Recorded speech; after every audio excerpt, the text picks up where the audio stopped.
মানে চাঁদাবাজি খুনাখুনি এই বিষয়গুলো তো আছে, কিন্তু এখন কিন্তু একটা নতুন আতঙ্ক যেটা আমরা দেখতে পাচ্ছি যে বোমা আতঙ্ক আমাদের কোথাও না কোথাও প্রতিদিনই বোমা বিস্ফোরিত হচ্ছে। এবং গত পরশুদিন সম্ভবত মাদারীপুরে একটা মর্মান্তিক ঘটনা, মানে সেখানে বাচ্চারা একটা বোমা ভেবে খেলনা দিয়ে খেলতে গিয়ে আহত হয়েছে।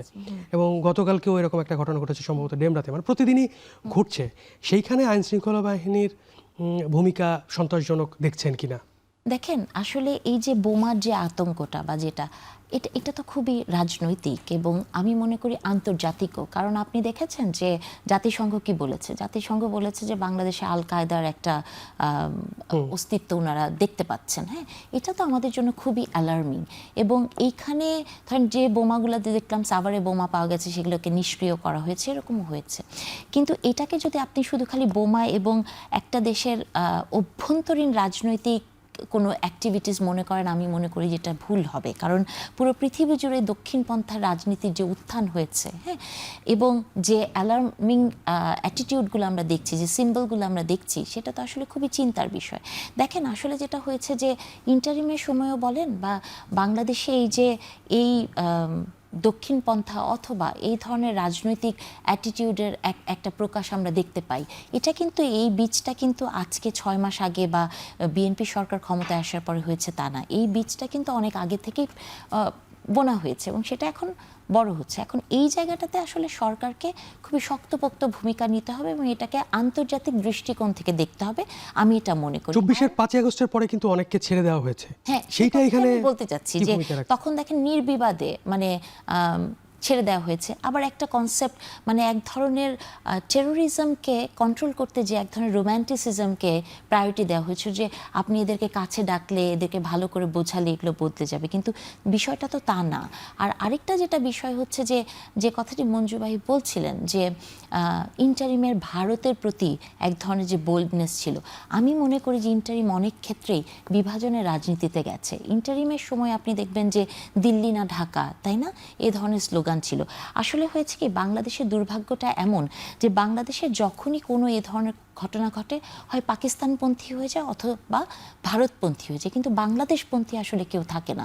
রাজনীতিতে বাংলাদেশের এই একটা বিভাজন তৈরি করাটা হচ্ছে রাজনীতিবিদদের জন্য সবচেয়ে সুবিধাজনক জায়গা। এবং আপনি যখন এই সুবিধাজনক জায়গাটা তৈরি করবেন, যেমন ধরেন আপনি একটি রেপের বিচার করতে যাবেন, আপনি যে রেপ করেছে তার বিচার না করে তার রাজনৈতিক পরিচয় খুঁজে বের করেন। তো প্রত্যেকটা জায়গাতে আমরা যেটা করি কি, যে রাজনীতিকীকরণ করি, অপরাধকে অপরাধ হিসেবে না দেখে সেটা রাজনীতিকীকরণ অথবা ভারত করেছে অথবা পাকিস্তান করেছে, এই ধরনের একটা জায়গায় আমরা যাই। সো ইন্টারিমের সময় এটা কিন্তু আসলে প্রকট হয়েছিল। আমি মনে করি ওই একই কথা, যে আপনি যেহেতু আপনার প্রতিবেশীকে পরিবর্তন করতে পারবেন না, তার সাথে একটা সহ অবস্থানে যাওয়াটাই হচ্ছে সবচেয়ে বুদ্ধিমানের কাজ। আর মঞ্জু ভাই আরও যেসব কথাগুলো বলছিলেন, যেমন ধরেন বাপেক্সের কথা বললেন, দেখেন শেখ হাসিনার সময় খুব ইন্টারেস্টিং একটা ঘটনা ঘটেছিল যে বাপেক্স রাশাকে দিয়েছিল হচ্ছে স্থলভাগের গ্যাস উত্তোলনের কথা। রাশা আবার সেটা সাবটেন্ডার করে বাপেক্সকেই দিয়েছিল। সো এই ধরনের কিছু ঘটনা তখন ঘটেছে।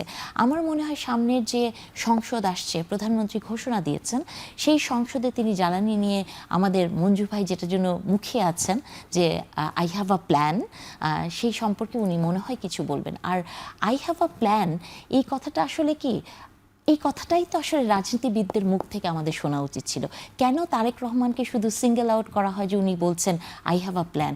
আই হ্যাভ আ প্ল্যান তো আপনার থাকা উচিত, আমার থাকা উচিত, মঞ্জু ভাইয়ের থাকা উচিত, প্রত্যেকটা মানুষের প্ল্যান থাকা উচিত। সো প্ল্যান থাকলেই আপনি প্ল্যান মোতাবেক আগাতে পারবেন। সো আমি মনে করি না যে আই হ্যাভ আ প্ল্যানের মধ্যে আসলে কোনো সমস্যা আছে। আর মঞ্জু ভাই আরেকটা কথা বলছিলেন যে বিএনপি একটু দোদুল্যমনতায় আছে সংবিধান সংশোধনের বিষয় নিয়ে। দেখেন, সেটা নিয়ে একটা কমিটি হয়েছে, সেই কমিটিতে বিরোধী দলকেও ডাকা হয়েছে, বিরোধী দল যায়নি। তারপরে 12 জন না 11 জনকে নিয়ে একটা মিটিংও হয়ে গেছে। এখন বিরোধী দল যদি শুধু খালি বিরোধিতার খাতিরেই বিরোধিতা করে, আর মঞ্জু ভাইদের, মানে মঞ্জু ভাইকে বলছি না, মানে যখনই কোনো টক শোতে ধরেন সরকারের সমালোচনা করতে যাওয়া হয়, তখন আমার কাছে মনে হয় যে বাংলাদেশের প্রত্যেকটি বিরোধী দল খুবই ফেরেশতা। তারা কোনোদিন চাঁদাবাজি করে নাই, তারা কোনোদিন 501 নম্বর রুমে যায় নাই, তারা কোনোদিন চাকরির প্রলোভন দেখা নাই, তারা কোনোদিন তার জীবিত বাবাকে মৃত বানায় নাই। মানে এখন যেটা হয়েছে যে আপনি যখন ক্রিটিসাইজ করবেন, এটা আপনাকে ধরেই নিতে হবে যে বাংলাদেশের প্রত্যেকটি রাজনৈতিক দলের এই সমস্যা আছে, এই সমস্যা হয়তো থাকবে, এই সমস্যা থেকে কিভাবে উত্তরণ পাওয়া যায় সেটার চিন্তা জি করতে হবে।